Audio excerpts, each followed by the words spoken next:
Saudação a todos os queridos irmãos, vamos mais uma vez mergulhar um pouco na palavra de Deus, agora no Evangelho de João, capítulo 8, versículos de 1 a 11, na famosa história que deu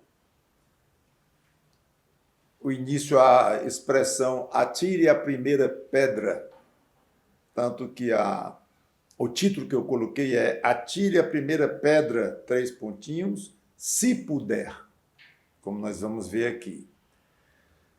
É bom deixar claro que esta passagem não consta em todos os manuscritos antigos de João.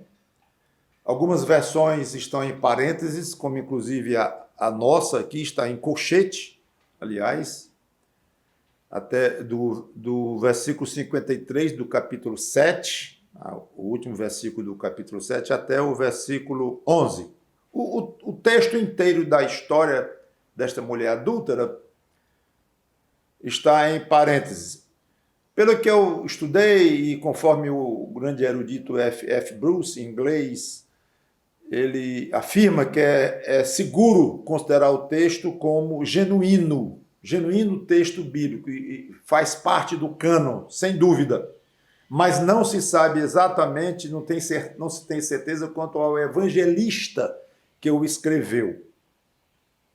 Mas vamos considerar então como um texto bíblico e tirar daqui as grandes lições que nós temos. Então, essa época foi aproximadamente 6 meses antes da morte do Senhor Jesus Cristo.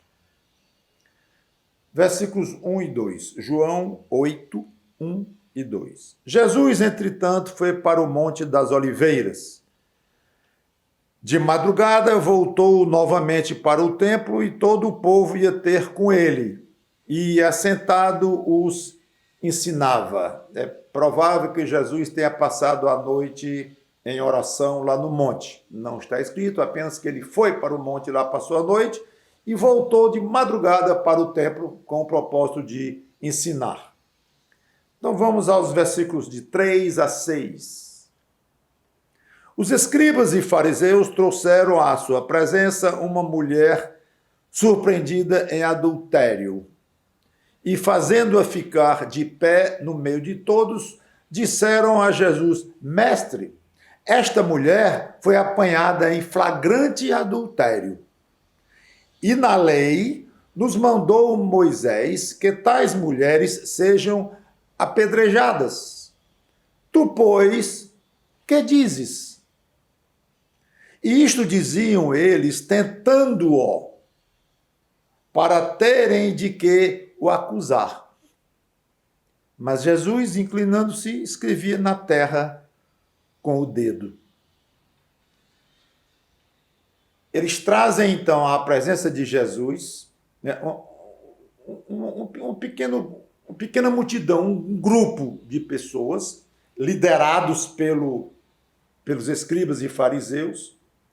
A mulher, então, surpreendida em adultério. Os escribas eram estudantes, intérpretes, professores do Velho Testamento, muito respeitados na época. Foram acusados por Jesus de terem anulado a lei de Deus por suas próprias tradições. Os fariseus, que significa literalmente separados, eles eram chamados assim pelos inimigos deles, porque eles não se envolviam em assuntos políticos.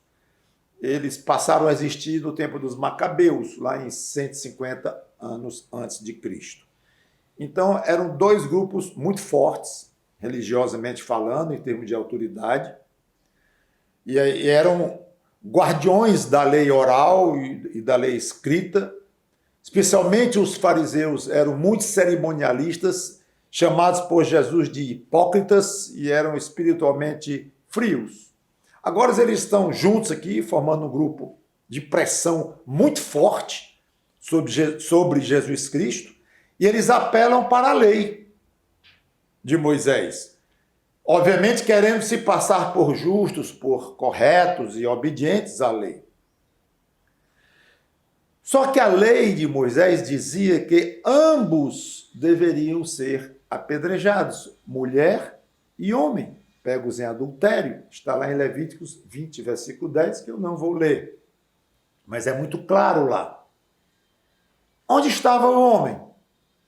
Por que não trouxeram o casal? Deixaram escapar o homem? Estavam combinados com ele? Não sabemos. Mas fica uma pergunta no ar, e obviamente a falta do homem enfraquece muito a causa desses escribas e fariseus, apelando para a lei de Moisés, e eles próprios já estavam deixando de cumprir a própria lei de Moisés. Já nota que fica assim uma ideia de uma coisa arranjada. E eles dizem, mandou Moisés e tal, e tu o que dizes? Então, o que eles queriam, e está escrito aqui claramente, o que eles queriam mesmo era confrontar Jesus com Moisés, colocar um defronte do outro. A pergunta deles, o que dizes? Podia parecer que eles queriam aprender do grande mestre, reconheciam nele uma autoridade, então queriam ouvir, aprender sobre uma situação complexa, apedrejamento de uma mulher e tal. No caso, deveria ser de um casal.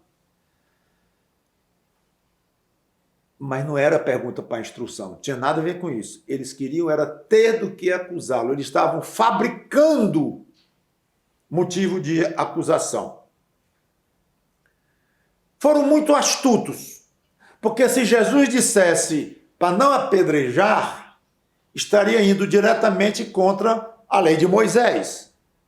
Algo impensável. E se ele dissesse para apedrejar,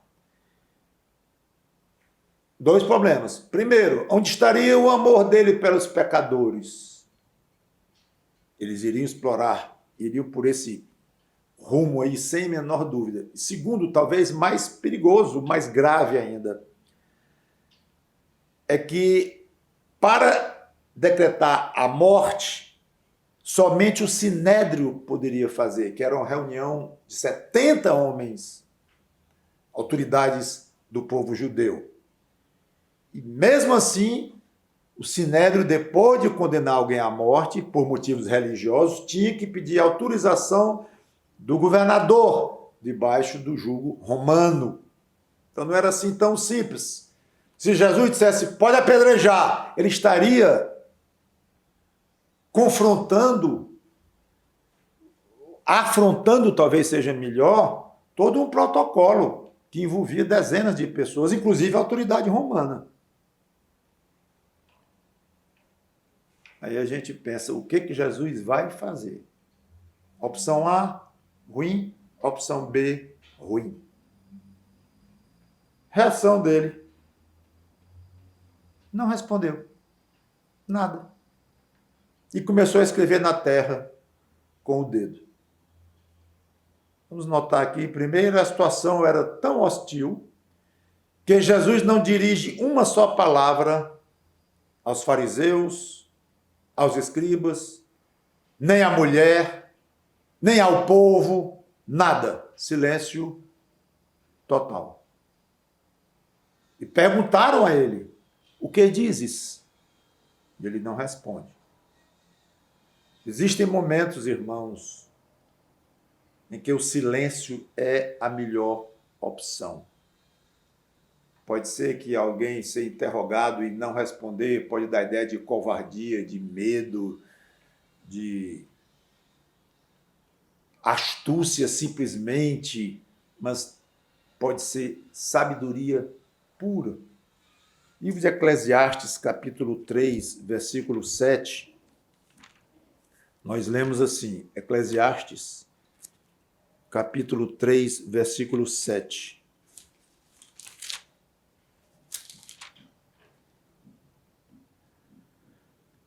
A famosa passagem que tem tempo para todo o propósito debaixo do céu, começa no versículo 1. Eu não vou ler a passagem toda, porque tem muitas duplas de contrastes falando de tempo de espalhar e tempo de juntar e tal.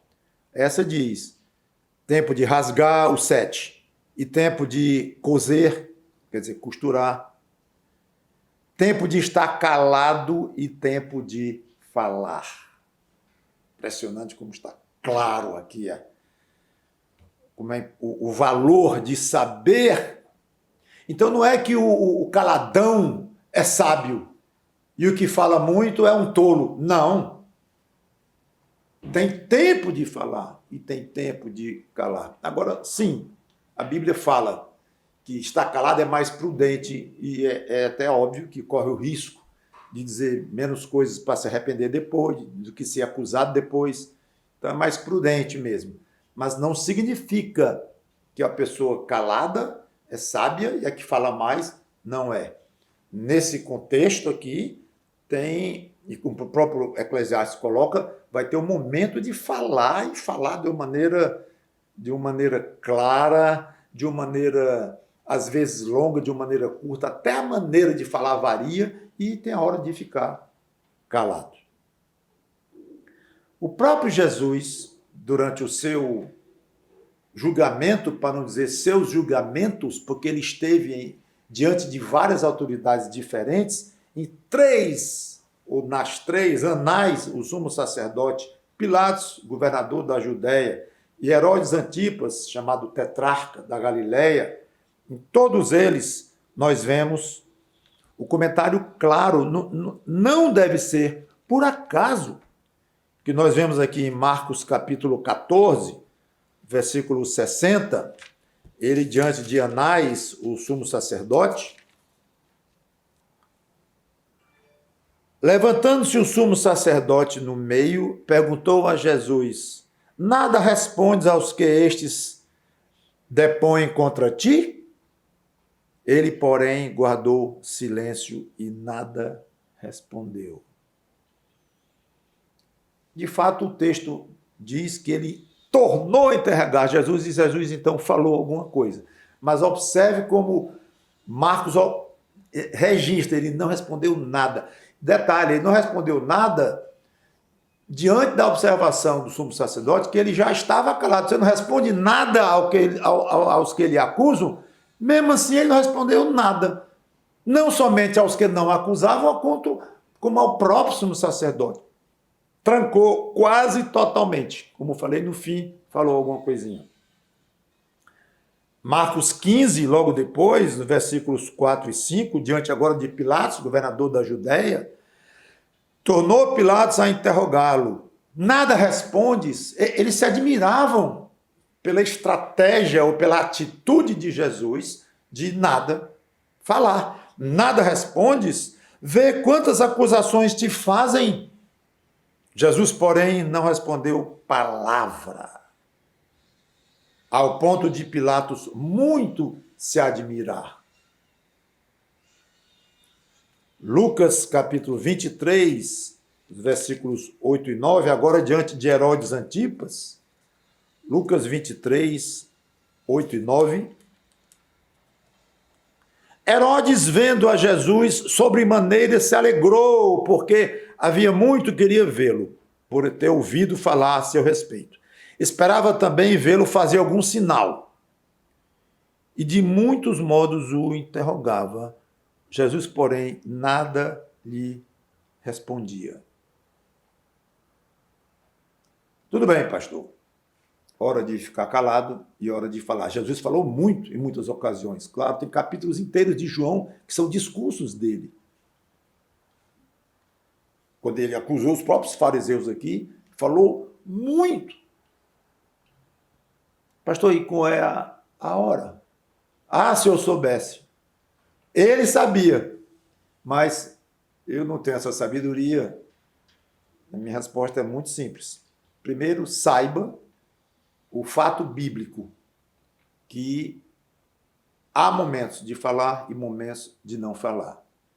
Só em saber isso já é grande coisa, porque você vai ficar com essa responsabilidade na cabeça.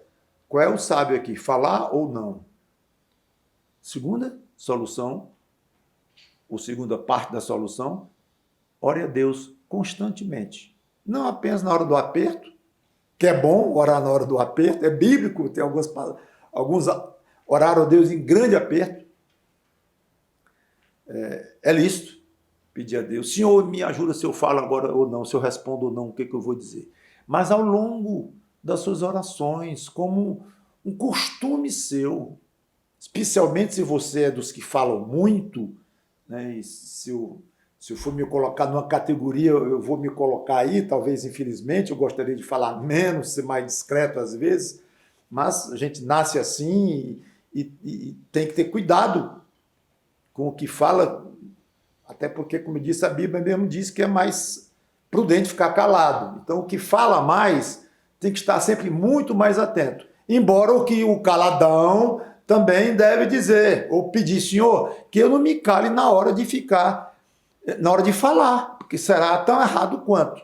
Então, em suma, cada um cuide de pedir a Deus sabedoria apropriada para saber como se comportar no momento de aperto, no sentido de alguém lhe fazer uma pergunta nos seus olhos, na frente de pessoas, diante de um grupo, às vezes diante de uma classe inteira, numa faculdade ou coisa assim, ou numa reunião de diretoria, seja lá onde for.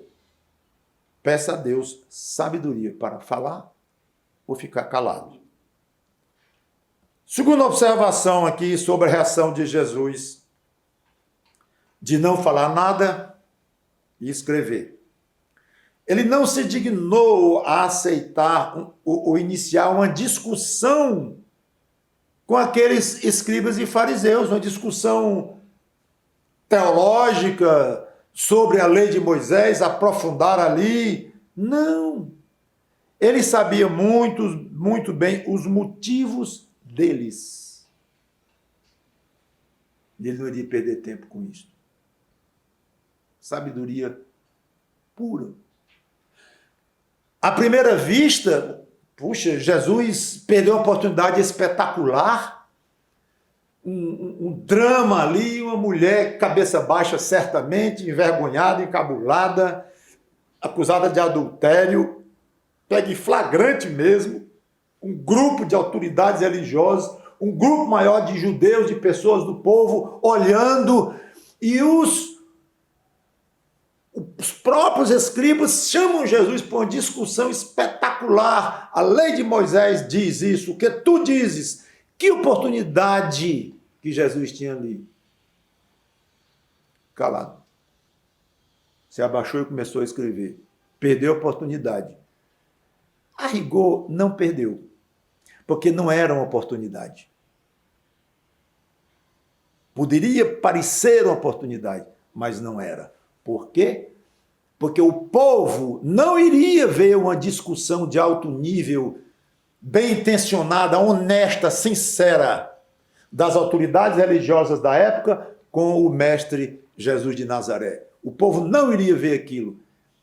O que ele iria ver era uma discussão totalmente deturpada, deformada, com o propósito escondido de levarem Jesus para um aperto. Não queriam aprender nada, não queriam nada, só isto. Então não era o que parecia ser oportunidade, não era. Irmãos, quantas vezes nós crentes caímos nessa armadilha?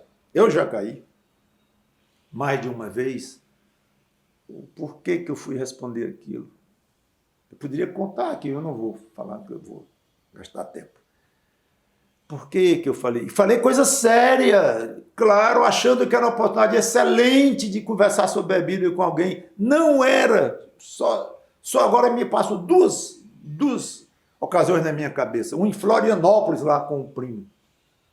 Eu fui chamado, fui atraído por uma discussão que achava que era nobre, bíblica, achando que era uma espetacular oportunidade de testemunhar o Evangelho, que nada, deu, foi tudo errado, foi muito ruim. Eu não percebi. Cuidado com discussões bíblicas estéreis. Se perceber que o propósito não é sábio, pare. Aliás, eu acho que a palavra não é sábio que está aqui escrito, eu errei. É sadio. Se perceber que o propósito não é sadio, pare. Ou mesmo às vezes, não é nem que alguém esteja mal intencionado, que também ocorre, certamente. Mas alguém não está nem aí para falar evangelho, falar do evangelho, da Bíblia, nem aí. Mas é alguém muito educado. Ou é alguém que depende de você de alguma forma, hierarquicamente inferior, seu empregado, seu subordinado, e ele não vai ousar cortar a conversa, sabe que você é crente, e ele vai manter uma conversa, ou por educação, ou por conveniência, até profissional, mas você percebe. Uma vez eu estava conversando com 2 engenheiros, um muito interessado em ouvir o evangelho. Foi desagradável para mim perceber que o outro ficava olhando para o teto do meu gabinete. Isso foi no meu gabinete, lá na igreja Manancial. Um interessadíssimo, perguntando, os olhos grudavam em mim. E o outro olhava para o teto, olhava para a parede, para os quadros, olhava para lá e para cá. Claro que eu fixei no que estava perguntando e querendo mesmo aprender, e terminou se convertendo, este engenheiro. O outro, pelo que eu saiba, até hoje não. Mas vamos supor que fosse apenas aquele desinteressado e que você tivesse iniciado uma conversa tentando evangelizá-lo e ele começasse a olhar. Isso acontece muito, irmãos. Olhar para o lado, olhar para cima, olhar para... Pare, não adianta. A Bíblia até fala em jogar pérolas aos porcos, que é aplicável numa situação dessa, mas eu não vou desenvolver. O terceiro ponto da reação de Jesus, que causa admiração também,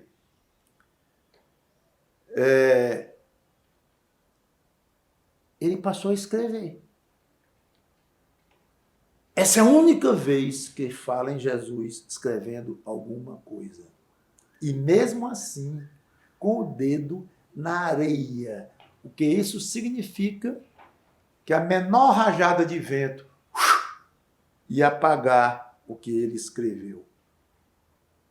O homem sobre o qual mais livros no mundo têm sido escritos não deixou uma só linha do seu próprio punho. Aquelas linhas ali na areia duraram alguns segundos, no máximo alguns minutos. E não se tem a menor ideia do que ele escreveu. Aí tem sugestão de todo tipo, que acho que não é o caso a gente citar aqui. Mas todo o ensinamento de Jesus Cristo foi verbal. E Deus providenciou que o Espírito Santo iluminasse pessoas para anotar. Os evangelistas, principalmente, e fontes dos quais eles se lançaram mão para os seus trabalhos. Imagine se tivesse uma palavra de Jesus escrita, original mesmo, autêntica, uma palavra dele escrita num pergaminho, numa madeira, algum lugar. O tamanho da idolatria que se iria fazer disto. Voltando então para o nosso texto de João 8. Voltando a João 8, agora vamos para o versículo 7.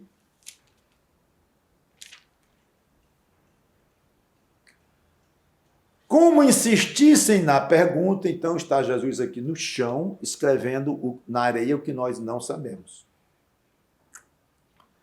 Como insistissem na pergunta, Jesus se levantou e lhes disse: aquele que, dentre vós, estiver sem pecado, seja o primeiro que lhe atire a pedra. Então, a rigor, o pronunciamento dele tornou-se, ele julgou assim, indispensável e resolveu falar. Uma resposta, como não poderia deixar de ser, extremamente inteligente, mas sincera, como também não poderia deixar de ser, e clara. Às vezes isso pode acontecer, muitas vezes ele falou não claramente, mas aqui foi claro, e sem tentar sair do aperto. Não. O que tiver sem pecado, atire a primeira pedra. E voltou a escrever na areia. Tem mais essa. Versículo 8. Tornando a inclinar-se, continuou a escrever no chão.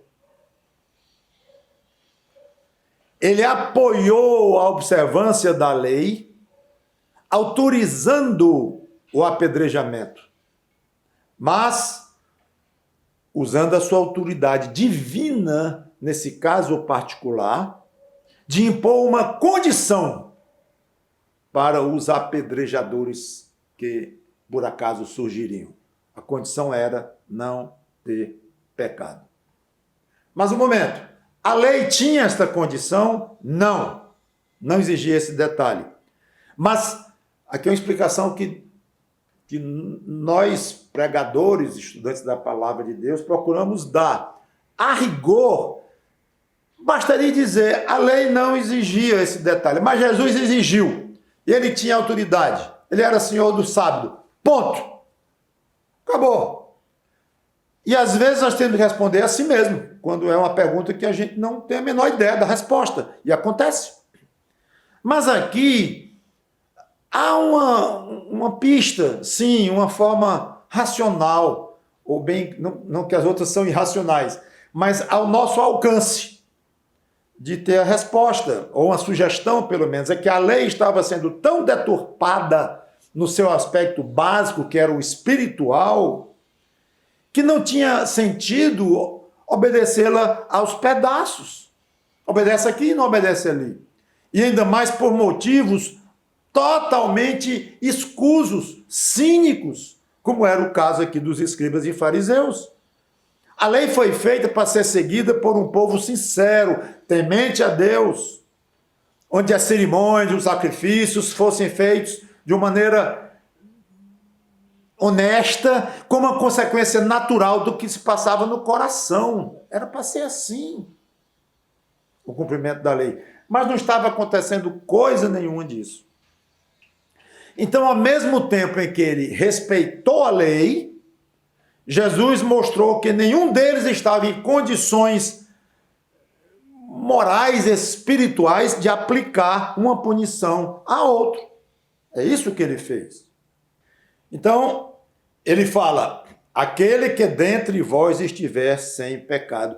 Jesus conhecia o coração dos homens e sabia que era inteiramente mau. Jeremias, lá em 17:9, diz que o coração do homem é desesperadamente corrupto. Esse corrupto é estragado. Não é corrupto só no sentido que nós temos aqui de corrupção financeira e tal. Não, obviamente inclui, mas estragado, não presta, deixou de ser saudável. É isso, ele conhecia os corações, ele sabia muito bem o tamanho do, eu dizer desafio, mas da condição que ele colocou para cumprir a lei. No caso, apedrejar uma mulher adúltera. Uma das piores armadilhas do diabo é fazer o homem pensar que é bom. Mesmo com algumas falhas aqui e acolá, mas de uma maneira geral, sou bom. De achar que é aceitável perante Deus, que afinal não é tão exigente assim como dizem. A Bíblia mesmo não fala que Deus é amor. Não, então eu vou ser aceitável diante de Deus. Que não tem do que se arrepender, tirando uns pecados enormes, aí que a gente trata aí com algumas esmolas, algumas doações aí para a igreja, coisa assim, a gente resolve isso com Deus, umas promessas, a gente resolve isto, mas tirando isso aí, que a maioria desses grandes pecados eu nem tenho. Não é assim. É impressionante, agora me referindo à recente promoção, como foi chamada, eu achei muito interessante, chamada A Passagem para o Céu do irmão Jimmy, meu pai, sábado atrasado. Impressionante a quantidade de mensagens que nós recebemos, tanto de crentes quanto de não crentes, e praticamente todas elas falando muito de virtudes dele. Muitas. Teve um, que eu acho que não é crente, um rapaz muito inteligente, inclusive trabalhou com ele, disse que não tinha nem os adjetivos que ele precisava para descrever a pessoa do irmão Dini. Voltando à época em que ele estava sendo evangelizado, irmão Haroldo, pastor Haroldo, por mim, eu pensava, vai ser complicado isso. Porque essa característica dele, ele já tinha. Aliás, nasceu assim. Como rapaz eu não o conheci, né? Mas eu conheço a história e a biografia dele, e jovem casado, jovem pai, eu comecei a conhecê-lo. Ele tinha 25 anos quando eu nasci, e logo nos primeiros anos eu comecei a ter consciência, aí daí para frente eu vi tudo. Então era assim mesmo, uma lista enorme de virtudes. E eu pensava, como é que eu vou dizer para esse homem que ele vai para o inferno? Ele não vai aceitar isso. Inferno? Uma pessoa como eu, não roubo, não minto, não bebo, nada. Respeitadíssimo na sociedade, em todas as esferas, querido por pobres e ricos. Mas vamos lá, temos que afirmar isso para ele. E eu dizia, curiosamente, ele não argumentou isso comigo, faz muitos anos, né? Décadas, e eu não me lembro ele ter argumentado com força sobre esse aspecto, de ele reagir pelo fato de alguém tão bom como ele, que era, nesse contexto humano, ir para o inferno. E tinha que se arrepender dos pecados e coisas assim. Eu não me lembro de uma reação forte nesse sentido. Mas eu me lembro, sim, que ele considerava e pensava, e como se estivesse ouvindo uma coisa muito esquisita e muito diferente de tudo que ele tinha ouvido até aquele momento. Eu me lembro que alguma vez eu falei o evangelho para os dois, papai e mamãe ao mesmo tempo, mamãe de uma personalidade bem diferente, e falam até que eu puxei muito mais a ela do que ao papai, nesse aspecto de gênio forte, conversar e falar assim, às vezes dá até ideia que está zangado sem estar, e às vezes está mesmo, eu não sei. Mas a maneira dela reagir era muito diferente.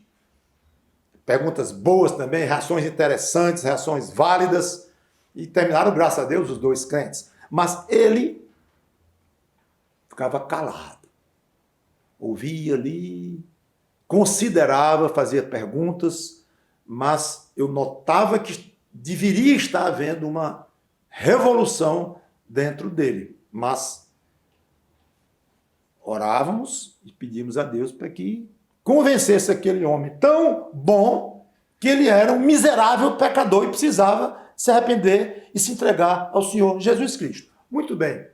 O Espírito Santo fez a obra no coração dele, se converteu e tornou-se o crente que vocês bem conheceram. Só que aí, na relação social dele, que era muito vasta, especialmente algumas décadas atrás, inclusive no Rotary Club, as pessoas não viam diferença nele. Ele dizia que tinha agora se convertido a Jesus Cristo e tal, mas não tinha para olhar alguma coisa externa, ou praticamente não tinha, além do fato de ele dizer, não era mais católico, e que tinha um filho que era pregador, e claro, ele falava as condições dele lá, em Jesus Cristo, abertamente, mas as pessoas não viam a mudança na gentileza dele, que gera no comportamento dele social, que gera gentil demais, educado demais, fino demais, bom, no sentido de generoso, atencioso, honesto, sério, correto. Não tinha para ver. Eu nunca falei isso com ele assim, tão claramente, e talvez ele nunca nem tenha pensado nisso de uma maneira muito clara na mente dele, mas hoje eu penso que é muito provável que o Espírito Santo tenha colocado no coração deles: escreva um livrinho, ou livrão, escreva sobre o seu testemunho e fale. Porque se forem só observar o seu comportamento, aí já estou adicionando um pouco o que o Espírito Santo teria falado a ele, mas talvez tenha incluído isso, se for só pelo testemunho de vida, é interessantíssima a situação dele, porque não ia notar, não ia notar.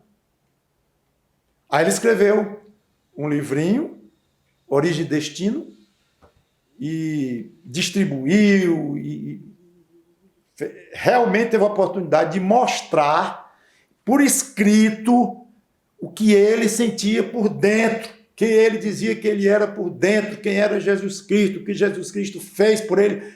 Aí ele pregava de uma maneira total, sem freios, porque no próprio Rotary Club ele tinha freios, porque não era uma organização religiosa, e ele era um muito ético. Entre as virtudes dele, ético. Ele não queria desobedecer nenhuma regra. E claro, do jeito que gostaria que os outros não desobedecessem também. Então, o Rotary não permitia pregação, coisa desse tipo. Qualquer coisa um pouquinho mais estendida não era vista com bons olhos. Eu me lembro dele me contando em reuniões, inclusive nos Estados Unidos, em que ele dirigia um grupo grande, ele tentando ver com quem estava acima dele se era razoável ele falar assim ou falar assado sobre Cristo e tal. Ele ficava quase na angústia de saber até que ponto ele podia falar de Jesus Cristo, até em público, no Rotary, sem desobedecer os princípios rotários, porque ele estava ali para isso também. Senão ele saísse, e ele teria saído, mas deu para conciliar na mente e na consciência dele, até porque o pastor Haroldo chegou a orientá-lo, dizer: não saia do Rotary e pregue lá dentro. Mas não posso pregar muito, o que for possível. Aí ele veio com um livro espetacular, ideia, e depois ainda veio o outro livro que vocês conhecem, o mais recente, em que ele aprofundou, mas não foi ali que ele revelou que era crente. Décadas atrás ele já tinha publicado o livrinho dele, fininho, mas claro, até muito forte, a respeito de religiões cristãs e tal, não verdadeiras, e o que ele viu em Cristo e tal. Então, estou contando isso porque acho que encaixou muito bem com o que acabou de acontecer com ele, estando agora no céu.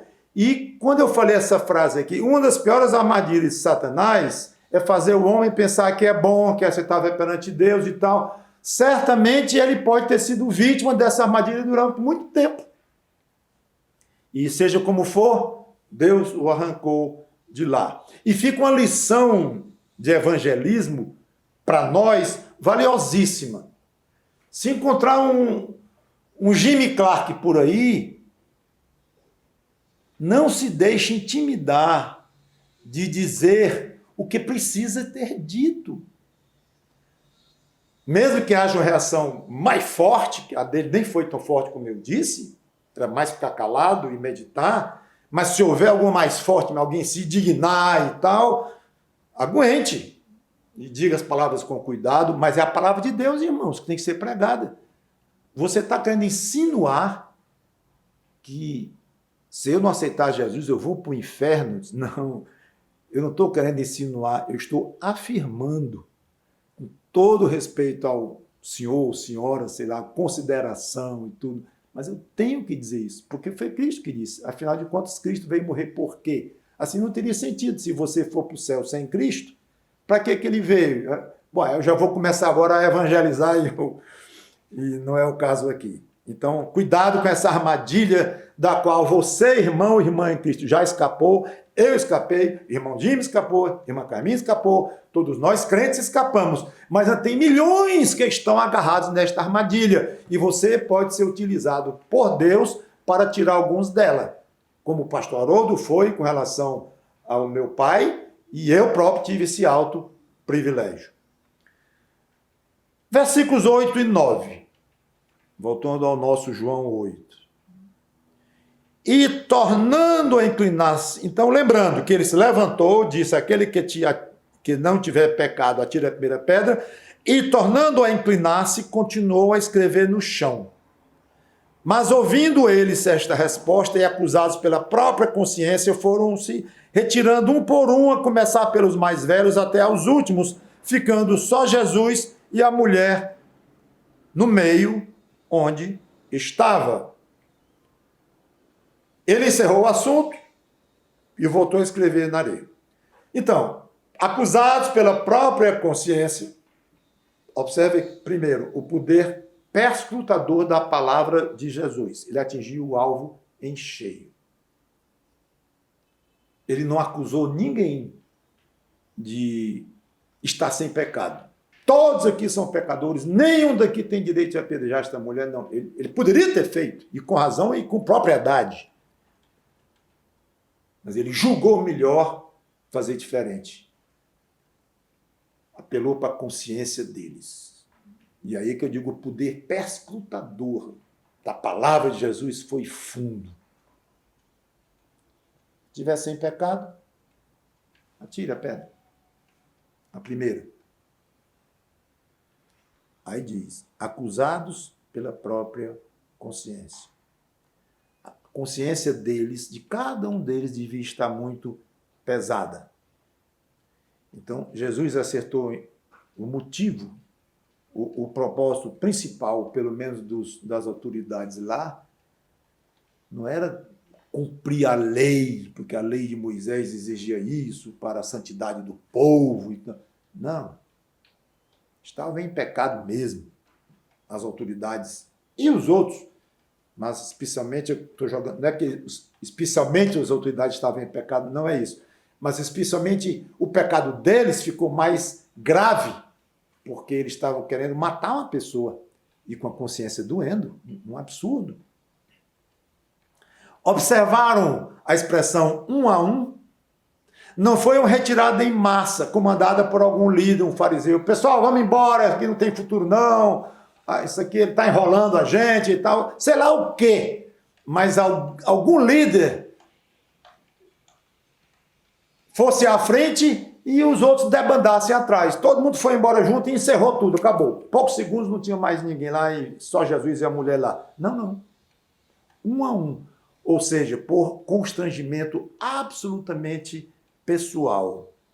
E tem um toque aqui muito interessante, a começar pelos mais velhos, porque não explica e os estudiosos aí ficam sugerindo um motivo ou outro. O mais comum é falarem que a consciência do mais velho é mais pesada, porque tem mais pecados acumulados. Tem sentido, apesar de que não fala aqui. Seja como for, antes de continuar e encerrar, eu quero lembrar que uma palavra nossa, baseada na Bíblia, pode despertar a consciência mais dormente que tenha no mundo. Não precisa ser Jesus Cristo para uma palavra sua despertar. Tudo bem, o poder ele tinha para fazer isso direto. Nós não temos, mas o Espírito Santo habita em nós. E o Espírito Santo vai quebrar corações. E o Espírito Santo estava com ele no que concerne à humanidade dele. Lembra que eu falei recentemente aqui que o Espírito Santo foi dado a ele sem medidas. Seja como for a diferença, o fato é que não pense que porque você não é Jesus Cristo, as suas palavras não vão ter peso. Peso divino sobre o outro, a ponto de quebrar pedras, corações empedrecidos. Porque não será o seu poder, repito, mas o poder do Espírito Santo. Por isso que eu digo que é um poder divino. Quando você fala aquele poder divino, pode vir a ser aplicado e amolecer o coração de alguém. Não deixe de falar sempre que possível para alguém, por mais endurecido que esteja. Versículos 10 e 11. 10 e 11. Erguendo-se Jesus e não vendo a ninguém mais, além da mulher, perguntou-lhe, mulher, onde estão aqueles teus acusadores? Ninguém te condenou? Respondeu ela, ninguém, Senhor. Então lhe disse Jesus, nem eu tampouco te condeno, vai e não peques mais. Agora nós vemos um diálogo pessoa a pessoa entre Jesus e a mulher. Ela bem poderia ter ido embora, ela não estava proibida de ir embora. Curioso. Na hora que o último saiu, não tem mais ninguém para me apedrejar, vou embora. Eu não vou ficar na frente do mestre aqui, eu nem pensar. Ela poderia ter ali ido embora. Mas parece que ela desejava ter um encontro com ele, ouvir alguma coisa dele. É muito curioso isso. E mostra uma certa coragem de ela ficar na frente daquele que se dizia igual a Deus. E ela ouviria algo dele, sim, mas muito diferente dos fariseus. Ela tinha o que ouvir de Jesus, mas palavras brandas, de quem estava preocupado com o bem espiritual dela, não em puni-la fisicamente, de quem estava pensando no seu futuro, não concentrando no seu passado, embora importante fosse, de quem estava querendo aliviá-la de uma cruel humilhação, não esmagá-la pelo erro dela. E um diálogo bonito acontece aqui. Ninguém te condenou. Ele enfatiza o fato de que ninguém estava em condições de julgá-la, isto é, em termos de pecaminosidade, eles estavam iguais a ela. Não estou falando nem em nível de pecado, ou gravidade de pecado, mas no fato de serem pecadores, estavam todos nivelados. Então, falando assim, talvez Jesus quis aliviar um pouco a vergonha dela, o vexame, não sei. Aí ela diz, ninguém. Aí ele diz, nem eu te condeno. É interessante que nós vemos ao mesmo tempo uma semelhança e uma diferença entre Jesus e os fariseus. A semelhança é que também ele não a condenou ao apedrejamento. Do jeito que os fariseus não a condenaram, baixaram a cabeça e foram-se embora. Quando ele disse, não te condeno, não estava falando de perdão de todos os pecados dela, é bom colocar isso, mas da condenação específica de apedrejamento. Esse é o ponto. Então, os fariseus não a condenaram. Atira a pedra. Não atiraram, baixaram a cabeça e foram embora. Jesus também não a condenou. Parecidos. Diferença, o motivo da não condenação. Os escribas, e não somente eles, mas os fariseus e os outros, eles não atiraram a pedra, não a condenaram, porque eram pecadores tais como ela. Jesus não, é que está a grande diferença. Não porque ele também tinha pecados, porque ele não tinha. Então surgiram 3 motivos aqui. Primeiro, motivos pelos quais ele não condenou a mulher.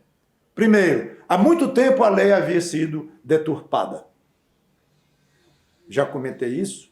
Aquela punição seria desenquadrada do contexto da época totalmente, enfatizaria o erro dos fariseus de que o pior pecado é o exterior, aqui no caso o adultério, e Jesus queria mostrar exatamente o contrário. Para Deus o importante é o interior.